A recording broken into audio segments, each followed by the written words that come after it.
నువ్వు చాలా గొప్ప గాడిదవని పొగిడాడు. ఆ గాడిద సంతోషంతో ఉబ్బి తబ్బిబైపోయి నేను ఒక మామూలు గాడిదని కాదు అని నమ్మడం మొదలుపెట్టింది. అప్పటి నుంచి గాడిద ఆగకుండా కష్టపడుతూ పనిచేస్తూ వచ్చింది. అలసిపోయినా జబ్బు చేసినా ఎప్పుడూ ఆగలేదు. ఒకరోజు ఆ గాడిద గాయాల బారిన పడి చనిపోయింది. యజమాని చాతగాని గాడిద అని తన్ని బంగారు బహుమతిని తీసి మరొక యువగాడిదకి అవే మాటలు చెప్పి ఇచ్చాడు. ఇంకొక కథ విందాం. ఎలుకలతో బాధపడుతున్న ఒక రైతు ఒక తెల్ల పిల్లిని తెచ్చుకున్నాడు.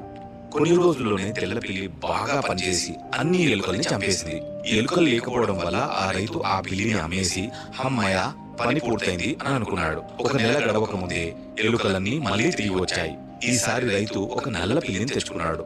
ప్రతిరోజు ఆ నల్ల పిల్లి ఒక ఎలుకను పట్టి తీసుకొచ్చి రైతుకు చూపించి శబాష్ అనిపించుకునేది. మిగతా సమయమంతా ఖాళీగా ఉండి ఏ ఎలుకను పట్టించుకునేది కాదు. తెలివి తక్కువ రైతుకి ఎవరైతే ప్రాబ్లం లేకుండా చేశారో వాళ్ళని గుర్తించుకోకుండా ఎవరైతే ప్రాబ్లం ని మెయింటైన్ చేస్తూ వచ్చారో వాళ్ళని గుర్తిస్తున్నారు. మొదటి కథలో నీతి ఏంటంటే, నేను తప్ప ఇంకెవరు ఈ పని చేయలేరు, ఈ కంపెనీయే నా సర్వస్వం అనుకుంటే అది మీ మూర్ఖత్వమే. నువ్వు లేని మరుక్షణమే నీలాంటి ఇంకో గాడిదకి ఆ పని అప్పచెప్తారు. రెండవ కథలో నీతి ఏంటంటే, పని చేస్తున్నవాడు పూర్తిగా పని కంప్లీట్ చేసిన వాడు కంపెనీలకు అవసరం లేదు. పని చేస్తున్నట్టు పనిలో ఉన్నట్టు నటించే వారికే బాగా గుర్తింపు లభిస్తుంది.